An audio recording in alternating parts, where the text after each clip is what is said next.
So why are people getting fired from Twitter? I think there are two reasons. One is they have to reduce their headcount. Doesn't matter how good everyone actually is. Imagine if you had all A players inside of that business. They just have to reduce their headcount. They're burning $4 million a day in cash. So they've got no choice but to reduce their headcount. And they've got to turn Twitter back into a profitable business. But I suspect also there's a bunch of people inside of Twitter that aren't necessarily adding huge value. People who add value to a business are the people who are going to be able to survive through hard times and are going to, be there for the long term. And I suspect those are the two different reasons. One, they just absolutely have to make these changes and have to reduce their headcount. But two, there's probably a bunch of people in there. Not everyone that's been fired is in this camp, but I suspect there are a bunch of people there that just weren't adding value to Twitter and, weren't doing huge amounts of work inside of their day.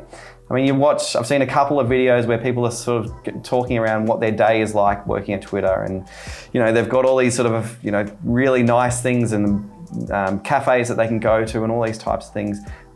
Those things weren't necessarily adding value to the bottom line of Twitter, and Elon is back there adding value and making sure that he's going to get a huge return on the investment that he's made inside of that business.